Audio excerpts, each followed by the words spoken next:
Seja bem-vindo à plataforma Criando Advogados. Inovação, conhecimento e estrutura para o seu dia a dia jurídico.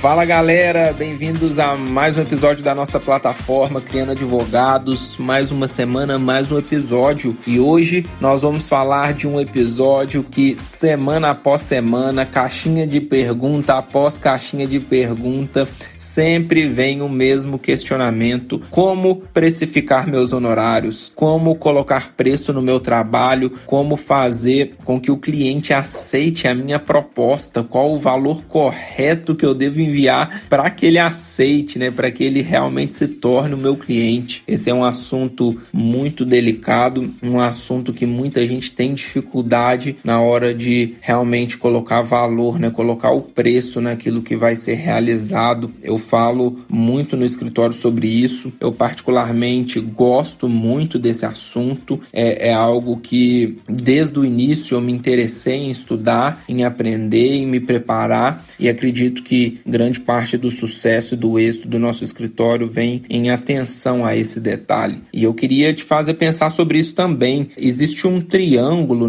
basilar no momento de tomar essa decisão, que por óbvio vem através da tabela da OAB, a tabela que a Ordem dos Advogados do Brasil, dentro de cada estado, fornece para que os advogados realizem a consulta de preço, para que eles consigam ter uma base mesmo para começar o trabalho, mas também passa pela capacidade econômica do cliente, o que difere muito num caso do outro, Uma coisa que eu falo muito para as meninas no escritório: a gente tem o costume de atender clientes na demanda de inventários, e é muito diferente a capacidade econômica de uma família para outra família, por mais que a tabela da ordem venha ali, com uma porcentagem em cima dos bens, mas às vezes uma família nem com aquele bem consegue arcar com aquela porcentagem que a tabela ditaria. Então precisa passar sobre a ótica da capacidade econômica e termina no pilar da dificuldade da demanda,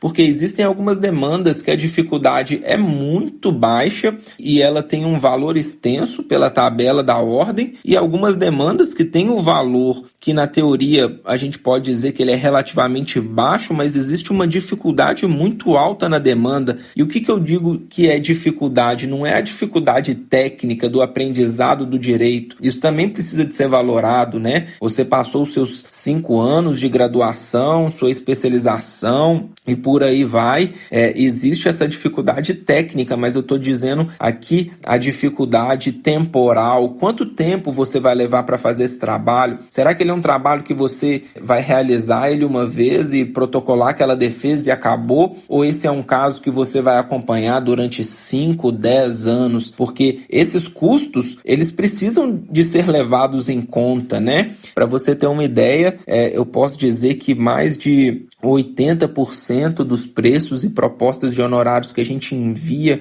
a gente sempre coloca um asterisco na proposta, para lembrar para o nosso cliente que as custas processuais, as taxas cartoriais, o deslocamento do advogado, esses valores não estão inclusos na propostas de honorários que a gente manda, E esses valores são valores que a gente não consegue prever, mas caso eles existam, a gente envia para o cliente faz o ressarcimento desse valor e exatamente, inclusive, o deslocamento dos advogados, porque às vezes um processo que você vai demandar nele aí durante alguns anos, você vai precisar de ir algumas vezes no cartório, ou de visitar o cliente, ou de fazer um acordo com a parte contrária e ir até o escritório do outro advogado. Esses valores, o cliente precisa de estar ciente que eles podem ocorrer futuramente.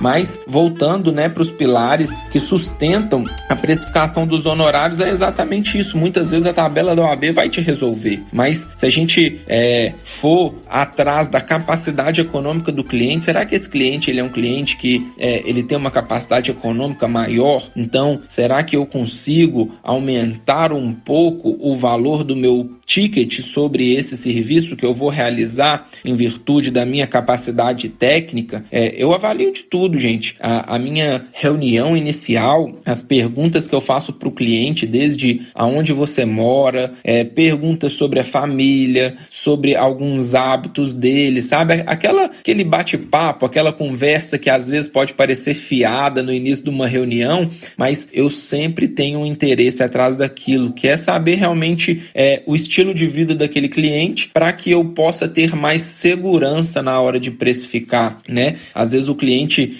eu consigo extrair algumas informações, qual foi a última viagem dele, para onde foi, se ele comprou algum bem recentemente, né? Se a empresa está em dia com os tributos, os contratos, os funcionários, ou coisas semelhantes que me levam a ter uma segurança. Esse é um cliente que eu consigo cobrar um pouco mais caro, ou então não, esse aqui é um cliente que se eu cobrar o preço da tabela da OAB, ele não vai ter condições de pagar. Ou então até para verificar questões um pouco mais subjetivas, como aqui em Minas Gerais mesmo, eu não sei se você que está me ouvindo é aqui de Minas, mas aqui em Minas o nosso cliente ele tem a mania de quê? De pechinchar o preço, de pedir desconto, né? Aquela famosa frase, quem não chora não mama, aqui em Minas Gerais ela acontece frequentemente. Então, normalmente quando eu envio um valor na proposta de honorários, eu já envio até com uma margem para o cliente pedir o desconto, sabendo que eu vou reduzir aquele preço um pouco, porque é muito comum aqui em Minas, conversando com alguns advogados amigos, por exemplo, de São Paulo ou do sul do Brasil, eles me relatam que isso não é tão comum, que você costuma enviar um preço e ele pode até pedir para parcelar, mas ele não pede para abaixar o preço. No escritório, a gente teve até uma experiência nos últimos 2 anos, a gente está atendendo um cliente de fora do Brasil e esse cliente é norte-americano e lá tem essa cultura mesmo de honrar o serviço do advogado e a importância do advogado. Eles não questionam o nosso preço de maneira alguma. Se eles podem pagar aquele valor, eles pagam. Se eles não podem, eles vão recorrer a outro advogado, mas eles honram o valor que é enviado. Não tem o costume de pedir um descontinho, não. Então, voltando para a nossa realidade mais comum, né, que é o brasileiro, a gente já precisa de prever todas essas situações. Então, percebam, uma proposta que eu mando para um cliente meu de Minas Gerais é diferente, por exemplo, para um cliente que eu atendo em Vitória, no Espírito Santo. Então, todas essas características, pessoal, elas são muito importantes para que você avalie o preço que você vai estar enviando. E a gente cai no último pilar, que é a dificuldade da demanda, né? Existem algumas demandas que, às vezes, elas se tornam corriqueiras. O que seria isso? Algo que você já faz todo dia, está acostumado a fazer, faz com muita velocidade, já sem medo de errar. Vou te dar um exemplo. No nosso escritório, nós temos um setor de registro de marca. Esse é um valor que alguns escritórios, até especializados em registro de marca, eles cobram um valor considerável para que se registre uma marca. E realmente eu concordo que deve ser cobrado um valor considerável para registrar uma marca. É um serviço muito importante, de uma dificuldade técnica relativamente alta. Contudo, quando você tem a praxe na demanda, né, quando você costuma fazer a demanda com habitualidade, você percebe que você vai diminuindo o tempo que você gasta para fazer aquela demanda. Eu lembro que uma vez eu realizei um registro que ele estava todo certinho, tinha todas as documentações, o nome da marca não era um nome tão complicado. Eu fiz aquele registro de maneira muito veloz. Eu comecei a perceber que, por mais que era um serviço onde deve ser cobrado um valor considerável, em virtude da importância, para alguns clientes que não tinham a capacidade econômica, eu poderia relativizar este valor. Por quê? Porque não era mais um serviço que me gerava uma dificuldade ou um gasto temporal muito alto. Então, perceba que para fazer a avaliação de um preço, eu coloco exatamente em jogo esses 3 pilares que vão nortear toda a minha decisão, até que eu chegue no valor final, coloque num PDF, envie para o meu cliente por e-mail. E eu gosto muito disso, sabe? Até uma dica final para você na hora de precificar. Coloque no papel, envie por e-mail, nunca fale de boca para o seu cliente. Se possível, não fale na primeira reunião de atendimento, sabe? Sempre leve para pensar à noite e envie no dia seguinte ou então em 48 horas. Isso vai te fazer amadurecer a sua proposta, ser mais inteligente na sua proposta, né? Coloque no objeto da proposta especificamente o que você vai estar realizando, né? Alguns casos, por exemplo, algumas defesas de alguns processos, a gente deixa bem explícito que esse preço, os honorários, é para o acompanhamento até a fase de sentença. Em hipótese de recurso, haverá um novo envio de proposta para acompanhamento daquele recurso.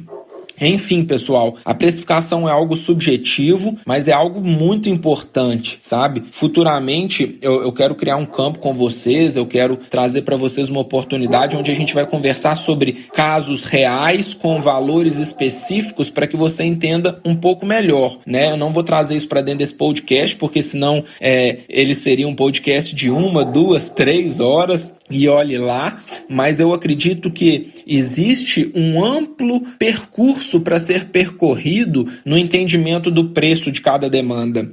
E é claro que à medida que você for trabalhando mais e mais, isso vai vir com mais facilidade, mas eu acho que esse triângulo entre tabela, capacidade e dificuldade vai te ajudar a pensar um pouquinho mais. Esses insights que eu estou trazendo é para que você perceba que existe sim uma ampla possibilidade de diferenciação do seu preço, e isso envolve detalhes que você como advogado tem que estar atento, desde lá do inicinho do atendimento. Qual que é o celular que o seu cliente está usando? Isso mesmo.